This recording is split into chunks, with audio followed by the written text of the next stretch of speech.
Episode start होता है, हमें एक लड़का दिखाया जाता है जो कि कह रहा होता है कि आखिर यहाँ पर ये सब कितने सारे हैं, ये सब खत्म क्यों नहीं हो रहे। ये बोलता हुआ वो काफ़ी सारे मॉन्स्टर्स के ऊपर अटैक कर रहा होता है। वो मॉन्स्टर से फाइट करता वह उन्हें मारता जा रहा होता है और वो मॉन्स्टर्स को मारने के बाद उनकी काउंटिंग भी कर रहा होता है। अब तक उसने 3 बिलियन से भी ज़्यादा मॉन्स्टर्स को मार दिया होता है और सभी मॉन्स्टर्स को मारने के बाद वो उनकी काउंटिंग कर रहा होता है और वो कह रहा होता है कि मेरी स्वॉर्ड इन सभी मॉन्स्टर्स को मारने के बाद पूरी तरह खून से भर चुकी हमें दिखाया जाता है। उसके आसपास जितने भी मॉन्स्टर्स होते हैं उसने देखते ही देखते उन सभी को मार दिया होता है। तभी उसके सामने एक बड़ा सा बॉस मॉन्स्टर आ जाता है। तभी वो उसकी ओर अपनी स्वॉर्ड के साथ बढ़ जाता है उसे मारने के लिए और वो कहता है कि मैं हमेशा से इस तरह का नहीं था, मैं अपनी स्वॉर्ड को कभी भी इस वर्ल्ड में इस तरह के लिए यूज़ नहीं करना चाहता था, लेकिन मेरी मजबूरी के कारण मुझे इस तरह का बनना पड़ा। इसी के साथ वो उस मॉन्स्टर को मार देता है और उसने काफ़ी सारे मॉन्स्टर्स को मार दिया होता और वो बताता है कि काफ़ी टाइम पहले एक दिन इसी के साथ हमारा सीन बदलता है। हमें एक बच्ची दिखाई जाती है जो कि अपनी मॉम से कहती है कि मॉम ज़रा ऊपर देखो, वहाँ पर एक दूसरा मन अचानक से अपीयर हो रहा है। इसी के साथ हमें ऊपर का सीन दिखाया जाता है जहाँ पर एक पोर्टल ओपन हो रहा होता है जो कि एक गेट होता है और उस गेट में से काफ़ी ज़्यादा डार्क निकल रहा होता है। सभी लोग उस गेट को देख के कहते हैं कि आखिर ये सब हमारी अर्थ पर क्या हो रहा है। तभी एक बंदा कहता है कि मैंने इस वक्त के लिए एक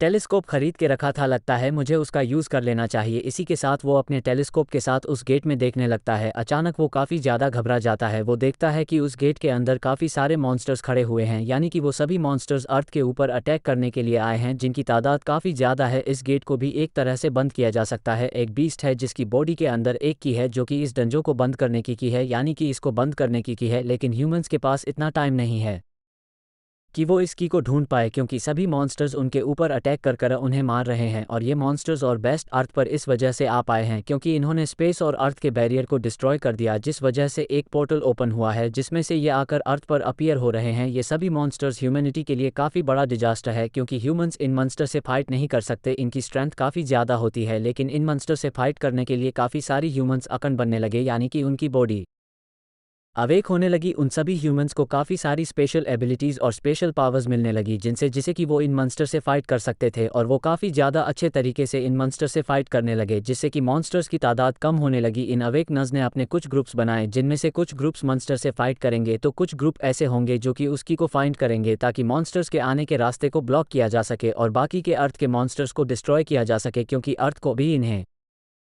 प्रोटेक्ट करना है। अब हमें अवेक अज और मॉन्स्टर्स की फाइट दिखाई जाती है जहां पर एक अवेक मॉन्स्टर्स के ऊपर अटैक करता हुआ अपने दूसरे साथी से कहता है कि तुम जाकर उसकी को ढूंढो, हम सभी इन मॉन्स्टर से फाइट करते हैं और इन्हें ब्लॉक करके रखते हैं, तुम जब तक को ढूंढ के सभी मॉन्स्टर्स को भेजने का रास्ता ढूंढो। वो अवेकर भी इसके लिए मान जाता है और वो की को ढूंढने के लिए निकल जाता है। इसी के साथ हमें एक बीस्ट के अंदर एक की दिखाई जाती है और वो उसके पास पहुंच चुका होता है। वो कहता है कि मुझे नहीं लगता कि ये बीस्ट यहाँ पर मेरे ऊपर अटैक करने वाला है, तो ये फिर सेफ होने वाला है। इसी के साथ वो उसके अंदर चला जाता है और वो उसकी को निकाल लेता है। अवे एकमरे के साथ वो उसकी को डिस्ट्रॉय कर देता है। उसकी के टूटने के बाद ही वहाँ पर मून रिस्टोर हो जाता है और जो पोर्टल यानी कि वो जो गेट ओपन हुआ था वो भी वहाँ से डिसअपियरिंग है क्योंकि उस गेट ने पूरी तरह मून को कवर कर लिया था। तभी हमें एक दूसरा अकन दिखाया जाता है जिसके हाथ में एक की था और वो कह रहा होता है कि अगर क्या होगा अगर मैं इसकी को उल्टा घुमाऊंगा। इसी के साथ वो उस क्रिएचर की बॉडी के अंदर उसकी को उल्टा घुमाने लग जाता है जिससे कि वहां पर एक डंजों गेट अपीयर हो जाता है, यानी कि गेट ओपन हो चुका होता है। वो कहता है क्या इसका मतलब ये है कि यहाँ पर जितने भी मॉन्स्टर्स डिमस और बीस्ट आए थे हम सभी उनके गेट्स को कंट्रोल कर सकते हैं और अपने मुताबिक उनकी गेट्स को यहाँ पर अपीयर करवा सकते हैं, जिससे कि हम काफ़ी सारे मॉन्स्टर्स को किल कर उनकी बॉडी में से निकलने वाले वैल्यूएबल क्रिस्टल्स और बाकी के आइटम्स को निकाल सकते हैं, जिससे कि हम काफ़ी ज़्यादा रिच हो सकते हैं। हमें काफ़ी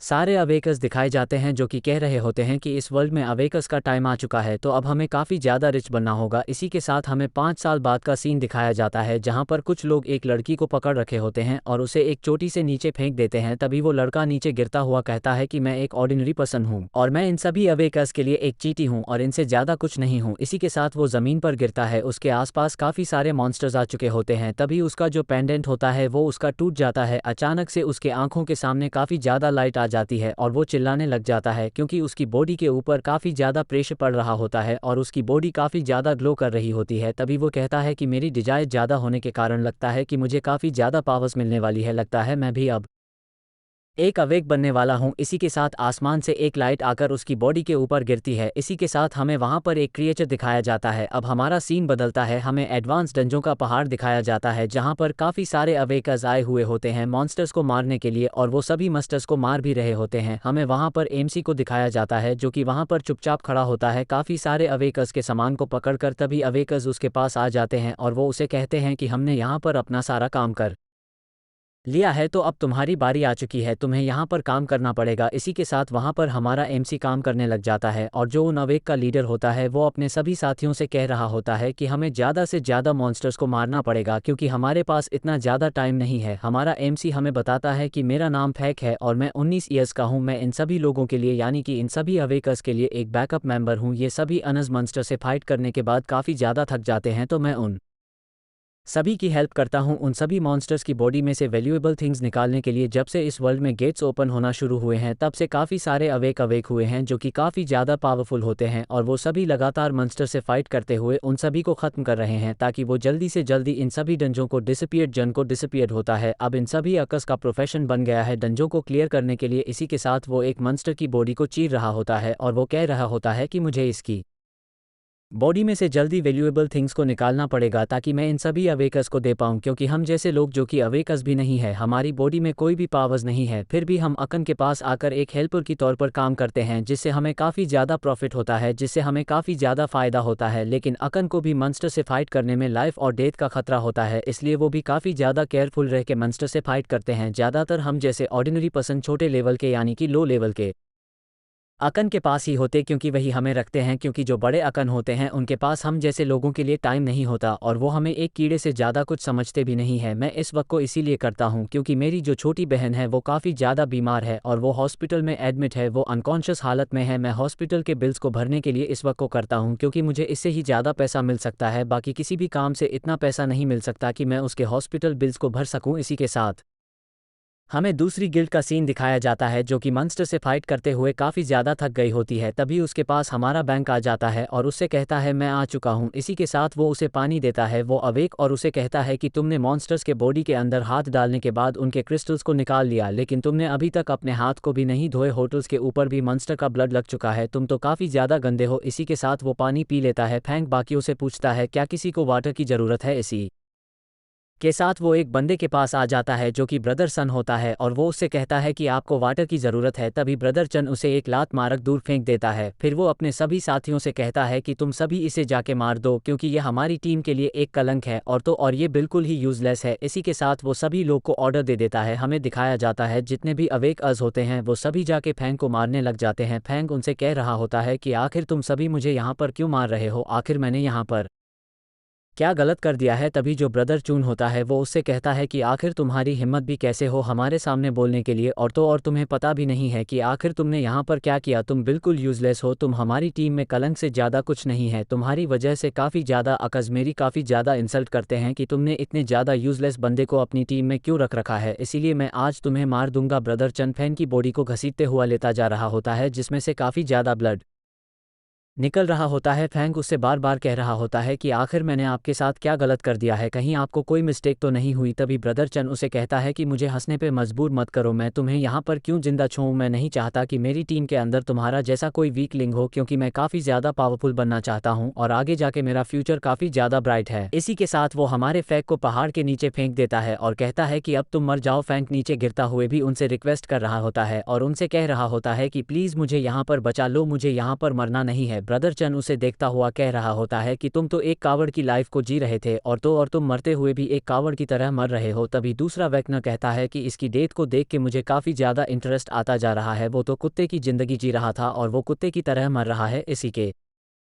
साथ हमें दिखाया जाता है जो ब्रदर चून होता है वो उस डंजी की गी को डिस्ट्रॉय कर देता है। इसका मतलब ये है कि फैंग इस डंजी में कैप्चर हो चुका है और वो इस डंजों से निकल नहीं सकता है। हमें दिखाया जाता है वो ज़मीन पर आकर गिरता है, वो सोच रहा होता है कि मैं अभी भी नहीं मरा जबकि मैं इतनी ऊंचाई से गिरा हूँ। इसी के साथ दिखाया जाता है उसके सामने एक मॉन्स्टर आ चुका होता है जो कि उसके ऊपर अटैक करता है। फैंग अपने आप को खड़ा करता है और वो सोच रहा होता है कि मैं इस मॉन्स्टर के अटैक से नहीं बच पाऊंगा। तभी वो मॉन्स्टर उसके ऊपर अटैक करता है और उसे ज़मीन पर लटा देता है और वो उसे खाने वाला ही होता है। तभी उस मंस्टर के ऊपर कोई अटैक करता है। ये दूसरा मंस्टर होता है जो कि फैंग को खाने के लिए आया होता है। तभी फैंग सोच रहा होता है कि ये सभी मंस्टर मुझे खाने के लिए आपस में ही फाइट कर रहे हैं, लेकिन मैं इनसे ज़्यादा दूर भाग नहीं सकता क्योंकि मेरी बॉडी में से काफ़ी ज़्यादा ब्लड की स्मेल आ रही है, क्योंकि मैं अभी भी काफ़ी ज़्यादा इंजर्ड हूँ और मेरी बॉडी में से लगातार ब्लड निकल रहा है जिसकी सेंट इन सभी मंस्टर के नाक में पड़ रही है, जिससे कि ये सभी मेरा पीछा कर रहे हैं और मुझे खाना चाहता। एक मंस्टर फैंग के काफ़ी ज़्यादा क्लोज आ चुका होता है जो कि फ्लाइंग मंस्टर होता है। फैंग उसे देख लेता है और वो ज़मीन से एक पत्थर उठा लेता है और वो उससे कहता है कि तुम जैसा छोटा मंस्टर मुझे बुली नहीं कर सकता। इसी के साथ वो उसके ऊपर पत्थर से अटैक कर देता है। वो पत्थर सीधा जाके उस मंस्टर की आंख पे लगता है, जैसे कि उस मंस्टर की आंख फूट चुकी होती है। तभी वो मंस्टर अपनी पूरी पावर में आ चुका होता है, यानी कि अपनी बॉडी को ट्रांसफॉर्म कर लेता है। उसके पास काफ़ी सारे टेंटिकल होते हैं जो कि उसने रिलीज कर दिए होते हैं। उस मंस्टर के टेंटिकल को देख के फैंग कहता है कि ये मंस्टर तो लेजेंड टेंटिकल माउंटेन मंस्टर है, आखिर ये यहाँ पर क्या कर रहा है, क्या मुझे इसे फाइट करनी पड़ेगी। तभी वो मंस्टर उसके पास अपने टेंटिकल से अटैक करता है, जिससे कि फैंग काफ़ी ज़्यादा इंजर्ड हो जाता है और वो सीधा जाके दीवार से टकराता है, जिससे कि वो काफ़ी ज़्यादा घायल हो चुका होता है। और हमें दिखाया जाता है उसकी बॉडी के अंदर एक होल हो चुका होता है, जिससे कि उसकी बोनस भी दिख रही होती है और वो कह रहा होता है कि अब मैं यहाँ से पीछे नहीं हट सकता, लगता है मैं यहीं पर मरने वाला हूँ। तभी जो उसका पेंडेंट होता है वो वहाँ पर टूट जाता है, जिसमें कि उसकी लिटिल सिस्टर की तस्वीर होती है और वो उसे देखता वो कहता है कि मुझे माफ़ कर देना, मैंने तुमसे प्रॉमिस किया था कि मैं तुम्हें इस वर्ल्ड के बेस्ट हॉस्पिटल और बेस्ट डॉक्टर के पास ले जाऊँगा तुम्हारे इलाज करने के लिए, लेकिन अब मैं उस प्रॉमिस को पूरा नहीं कर सकता हूँ। इसी के साथ एक मंस्टर उसके हाथ के ऊपर अपना पैर मारकर उसके हाथ को क्रश कर देता है और उसका हाथ भी टूट चुका होता है और फैन वहाँ पर रोने लग जाता है। वो अपनी बहन से माफ़ी मांगता है कि मुझे माफ़ कर देना, मैंने तुम्हारे प्रॉमिस को पूरा नहीं कर पाया। इसी के साथ हमें दिखाया जाता है काफ़ी सारे मॉन्स्टर्स हैरान हो जाते हैं और वो ऊपर देखने लग जाते हैं और वो काफ़ी ज़्यादा घबरा गए होते। तभी दिखाया जाता है आसमान से एक येलो रंग की लाइट सीधा ज़मीन पर गिरती है जो कि काफ़ी ज़्यादा पावरफुल होती है और उसके प्रेशर से जितने भी आसपास के मॉन्स्टर्स होते हैं वो सभी डिस्ट्रॉय हो जाते हैं, उनकी बॉडी के टुकड़े टुकड़े हो जाते हैं। तभी फैंग की आंख खुलती है, फैंग के सामने एक एंजल आ चुकी होती है। हमें दिखाया जाता है वहां पर एक विंडो ओपन होती है और वो फैंग से पूछती है क्या तुम डिवाइन एंजल टैलेंट को पाना चाहते हो। फैंग उसके लिए हाँ कर देता है। तभी वहां पर दूसरी विंडो ओपन होती है और उसमें लिखा होता है क्या तुम इस एंजल के बारे में कुछ इन्फॉर्मेशन जानना नहीं चाहते हो। फैंग उसके लिए मना कर देता है और वो कहता है कि मुझे इसके बारे में कुछ भी नहीं जानना, बस मुझे यहाँ पर जिंदा रहना है। एक और विंडो ओपन होती है जिसमें लिखा होता है कि तुम्हें टैलेंट गिफ्ट किया जा रहा है जो कि अभी प्रोग्रेस में है। इसी के साथ हमें दिखाया जाता है वो एंजल हमारे फैंग की मथे के ऊपर टच करती है, जिससे कि वहां पर एक येलो फायर आ चुकी होती है। वो एंजल फैंग से कहती है कि मैं तुम्हें अपना टैलेंट दे रही हूं ताकि तुम और भी ज़्यादा पावरफुल हो जाओ और तुम अपनी लाइफ को अच्छे से जी सको। अब फैंग को डिवाइन टैलेंट मिल चुका होता है और वो काफ़ी ज़्यादा हैरान हो चुका होता है। तभी दिखाया जाता है उसके दो विंग्स भी निकल चुके होते हैं। फिर वो अपनी फायर पावर को यूज़ करते हुए अपने पास एक वेपन को समन करने लग जाता है। तभी उसकी फायर पावर एक स्वॉर्ड को क्रिएट कर देती है। तभी फैंग चिल्लाते हुए अपनी पावर को रिलीज करने लग जाता है। उसकी बॉडी के आसपास से काफ़ी ज़्यादा फाली ऑरा निकल रहा होता है। फिर वो अपने आप को शांत करता है और वो अपनी स्वॉर्ड के साथ काफ़ी सारी स्लैशेस उन मॉन्स्टर्स के ऊपर मारता है, जिससे कि मॉन्स्टर्स के काफ़ी ज़्यादा टुकड़े हो जाते हैं और वो सभी मरने लग जाते हैं। तभी वहाँ पर दिखाया जा रहा है वहाँ पर सब जगह खून फैल चुका होता है। एक विंडो ओपन होती है जिसमें लिखा होता है कि तुम्हें इस डिवाइन टैलेंट को ज़्यादा से ज़्यादा जल्दी तक अपनी बॉडी के ऊपर अडेप्ट करना पड़ेगा। फैंग काफ़ी ज़्यादा गुस्से में होता है और वो सभी मॉन्स्टर्स के बीच में से उड़ने लग जाता है और वो एक मॉन्स्टर की बॉडी को बीच में से ही फाड़ देता है और वो सोच रहा होता है कि आखिर वो टेंटिकल मॉन्स्टर कहाँ पर चला गया, मुझे उसे रिवेंज भी लेना है। इसी के साथ वो उस मॉन्स्टर के पास आ और उसे गाली देता हुआ कहता है कि अब मैं यहाँ पर आ चुका हूँ तो तुम मेरे ऊपर अटैक कर लेना चाहिए। इसी के साथ वो टेंटिकल मॉन्स्टर उसके ऊपर अपनी टेंटिकल से अटैक करता है, लेकिन फैंग अपनी स्वॉर्ड के साथ उसके अटैक को ब्लॉक कर लेता है। तभी एक वार्निंग विंडो ओपन होती है जिसमें लिखा होता है कि तुम्हारे पास इतनी स्ट्रेंथ नहीं है कि तुम इस मॉन्स्टर से फाइट कर सको। हमें दिखाया जाता है वो टेंटिकल मॉन्स्टर अपनी आई बीम के साथ हमारे फैंग के ऊपर अटैक करता है, लेकिन फैंग अपने विंग के साथ उसके अटैक्स को ब्लॉक करने की कोशिश करता है, जिससे कि उसे काफ़ी ज़्यादा दिक्कत आ रही होती है और वो सोच रहा होता है क्या ये मंस्टर मुझे यहाँ पर क्रश कर देगा, क्या मैं अभी भी एक ऑर्डिनरी पर्सन हूँ, मैं इन मंस्टर से फाइट नहीं कर सकता। मुझे लगा था कि मेरी बॉडी अवकर बन चुकी है तो फिर मैं इससे फाइट कर सकता हूँ। तभी एक एरर विंडो ओपन होती है जिसमें लिखा होता है कि तुम हालांकि अवकर बन चुके हो फिर भी तुम्हारे पास इतनी स्ट्रेंथ नहीं है कि तुम इस मंस्टर से फाइट कर सको और इसे डिफीट कर सको। ये मंस्टर काफ़ी ज़्यादा स्ट्रांग है। एक और विंडो ओपन होती है जिसमें लिखा होता है कि हमारे ये सिस्टम क्रैश होता जा रहा है और ये पूरी तरह टूटने वाला है। तभी दिखाया जाता है जो फैंग की आइज़ होती है वो पूरी तरह डार्क होने लग जाती है। फैंग कहता है कि मैं तुम सभी मॉन्स्टर्स को मार दूंगा। सिस्टम कहता है कि सिस्टम क्रैश होता जा रहा है, सिस्टम को फिर से स्टार्ट कर रहा है। तभी एक विंडो ओपन होती है और लिखा होता है कि ये एरर है। तभी फ्रैंक कहता है मैं तुम सभी मॉन्स्टर्स को मार दूंगा। तभी सिस्टम कहता है कि ये सिस्टम क्रैश होता जा रहा है, इसे फिर से स्टार्ट किया जा रहा है, हमारे पास अचानक से एरर नोटिस किया गया है। इसी के साथ हमें दिखाया जाता है फैंक अपनी स्वॉर्ड को उसके टेंटिकल के अंदर धंसा देता है। उस मॉन्स्टर के टेंटिकल के अंदर अचानक से उसकी स्वॉर्ड ज़्यादा वाइब्रेट करने लग जाती है और वो डार्क रा से कवर होने लग जाती है। उसकी स्वॉर्ड पूरी तरह ट्रांसफॉर्म हो चुकी होती है। हमें दिखाया जाता है उसकी बॉडी पूरी तरह डार्क और से कवर हो चुकी होती है। तभी वो मॉन्स्टर भी उसे देख के काफ़ी ज़्यादा हैरान हो जाता है। फैंक उसे कहता है मैं तुम सभी को ख़त्म कर दूंगा, चाहे तुम सभी कितने भी मॉन्स्टर हो। तभी दिखाया जाता है वो मॉन्स्टर भी काफ़ी ज़्यादा गुस्से में आ जाता है और वो अपने सभी टेंटिकल के साथ उसके ऊपर अटैक कर देता है। फैंग उस मॉन्स्टर से कहता है जल्दी से तुम मेरे पास आओ क्योंकि मुझे तुम्हें ख़त्म भी करना है। तभी एक विंडो ओपन होती है जिसमें लिखा होता है कि तुम्हारा टैलेंट म्यूटेशन कंप्लीट हो चुका है, अब तुम एक और अवेक नट बन चुके हो, तुम्हारी स्ट्रेंथ पहले से भी काफ़ी ज़्यादा बढ़ चुकी है। तभी वो मॉन्स्टर अपने टेंटिकल के साथ फैंग के ऊपर अटैक कर देता है, लेकिन फैंग उसके अटैक से बिल्कुल भी नहीं हिला हुआ होता है और वो काफ़ी ज़्यादा गुस्से में आ जाता है। फिर वो अपनी रड को यूज़ करते हुए उस मॉन्स्टर के सभी टेंटाकल्स को डिस्ट्रॉय कर देता है, जिससे कि मॉन्स्टर भी काफ़ी ज़्यादा घबरा जाता है। फैंग अब और भी ज़्यादा गुस्सा हो जाता है और वो लगातार अपनी पावर को शश करने लग जाता है और वो अपनी ट्रांसफॉर्मेशन को पा लेता है। तभी दिखाया जाता है एक विंडो ओपन होती है जिसमें लिखा होता है कि तुम एक और बार अवेक हो चुके हो, तुम्हारी बॉडी एट की बॉडी में अवेक हो चुकी है और तुम्हारे पास एंजल टैलेंट भी है जिससे कि तुम्हें यहाँ पर मारा नहीं जा सकता। अगर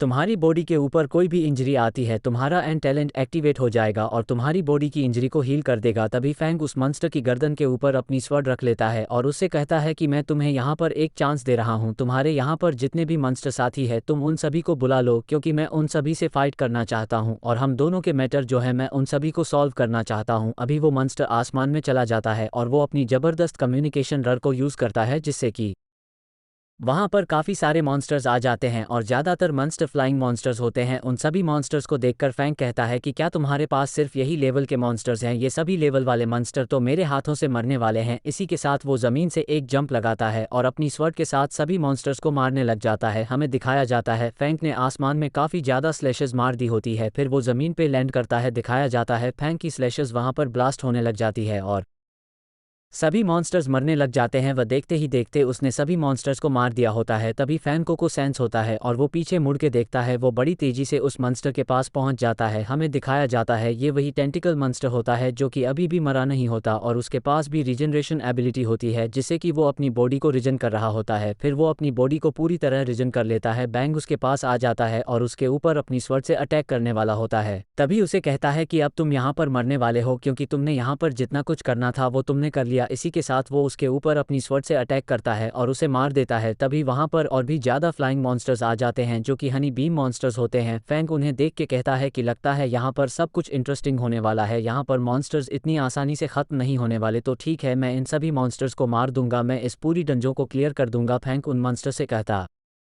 है कि उससे फ़र्क नहीं पड़ता कि आखिर तुम्हारी यहाँ पर गिनती कितनी ज़्यादा है, लेकिन तुम सभी मेरे हाथों से मारने वाले हो क्योंकि तुमने मुझे यहाँ पर बुली करने की कोशिश की है। इसी के साथ वो अपनी फिंगर को यूज़ करते हुए आसमान में एक बड़ा सा धमाका करता है जिससे कि सभी मॉन्स्टर्स वहाँ पर मारे जाते हैं और कोई भी मॉन्स्टर सर्वाइव नहीं करता है। उन सभी की मॉन्स्टर्स की डेड बॉडी ज़मीन पर आकर गिरती है। फैंग उन्हें देख के कहता है कि अभी भी मेरी यहाँ पर पावर पूरी तरह आई नहीं है, फिर भी ये मॉन्स्टर्स मेरे सामने इतने ज़्यादा वीक पड़ चुके हैं। वो क्या कहता है कि मैंने तो देखते ही देखते इन सभी मॉन्स्टर्स को मार दिया। हमें दिखाया जाता है वहाँ पर काफ़ी सारे मॉन्स्टर्स की बॉडी में से क्रिस्टल निकल रहे होते हैं जिन्हें देख के फैंग कह रहा होता है कि बाहर की वर्ल्ड में यानी कि रियल वर्ल्ड में जो अवेकस थे वो इन सभी क्रिस्टल्स के लिए काफ़ी ज़्यादा भूखे थे। वो दूसरे लोगों को भी इन क्रिस्टल के लिए मारना जानते थे। इसी के साथ वो उस क्रिस्टल को अब्जॉर्ब करने की कोशिश करता है, लेकिन एक विंडो ओपन होती है जिसमें लिखा होता है कि तुम इस क्रिस्टल को अब्जॉर्ब नहीं कर सकते हो। फैंग काफ़ी ज़्यादा हैरान हो जाता है। अब हमें स्पिरिचुअल एनर्जी के बारे में बताया जाता है कि ये क्रिस्टल एक मेन सोर्स होता है जिसकी मदद से आकन अपनी पावर को काफ़ी ज़्यादा एनहेंस कर सकता है और वो और भी ज़्यादा स्ट्रंग हो सकता है। ज़्यादातर अवेक नट्स इन क्रिस्टल्स को अब्जॉर्ब करते थे और इन्हें सेल करते थे मार्केट में जिससे कि उन्हें काफ़ी ज़्यादा अच्छा प्राइस मिलता था, इसीलिए वो डेंजर्स में जाते थे इन क्रिस्टल्स को पाने के लिए। लेकिन अब मैं अकन बन चुका हूँ, फिर भी मैं इन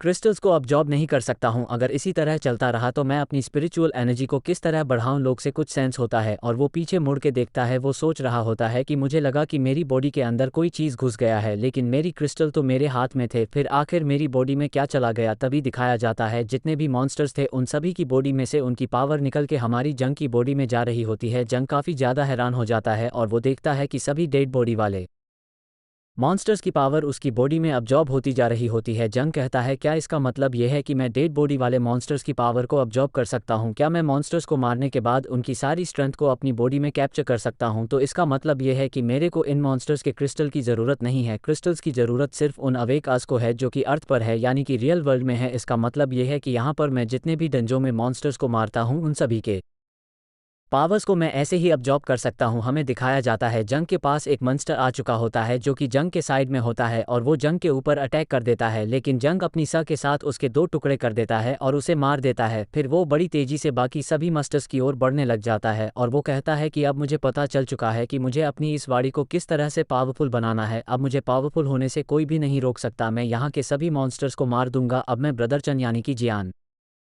को छोड़ूंगा नहीं। अब मेरे पास इतनी स्ट्रेंथ है और मेरे को पता है कि मेरे को खुद को किस तरह से पावरफुल बनाना है, तो मैं उसे आसानी से मार दूंगा। इसी के साथ वो कहीं पर जा रहा होता है। फिर वो ज़मीन पर लैंड करता है और वो कहता है कि आखिर ये डंजों का गेट कहाँ पर चला गया। उसकी नज़र नीचे पड़ती है जहाँ पर की को डिस्ट्रॉय कर दिया गया होता है। ये ब्रदर चुन ने यानी कि जंग नहीं किया होता है और वो काफ़ी ज़्यादा गुस्सा हो जाता है। वो उसे गाली देता हुआ कहता है कि उसने मुझे यहाँ पर कैप्चर कर दिया। फैन कहता है जम को इसकी कीमत चुकानी पड़ेगी। इसी के साथ वो पीछे मुड़कर जाने लग जाता है और वो कहता है कि जब तक कि मैं इस जड़ से बाहर निकलने का कोई रास्ता नहीं ढूंढ लेता हूं तब तक कि मुझे अपनी पावर को और भी ज़्यादा इंप्रूव करना पड़ेगा और भी ज़्यादा अपने आप को स्ट्रेंथ में लाना पड़ेगा। इसी के साथ वो मॉन्स्टर्स को मारने लग जाता है और वो कहता है कि अब मुझे 1 साल हो चुका है इस जड़ में रहते हुए और मैंने यहाँ पर काफ़ी सारे मॉन्स्टर्स को मार दिया। मैंने यहाँ पर 1,75,000 मॉन्स्टर्स को मार दिया। जेंग उन मॉन्स्टर से फाइट करते हुए कहता है कि आप मुझे इन मॉन्स्टर से फाइट करने के लिए अपने अंड आर्मर को भी यूज़ करने की ज़रूरत नहीं है, क्योंकि ये सभी ऑर्डिनरी मॉन्स्टर है और इन मॉन्स्टर से फाइट करते हुए मैं अपनी नॉर्मल बॉडी को भी यूज़ कर सकता हूँ। इसी के साथ वो एक मॉन्स्टर के हाथ को निकालकर उसके मांस को खाने लग जाता है। तभी वो हमें बताता है कि इस डंजों में कैद होने से पहले 1 साल पहले मैं अपनी बहन के साथ था, जहाँ पर वो डंजों वाली बुक के बारे में पढ़ रही थी और वो मुझे उसके बारे में बता रही थी। वो उस बुक में एक पेज को ओपन कर लेती है जिसमें कि एक क्रिएचर बना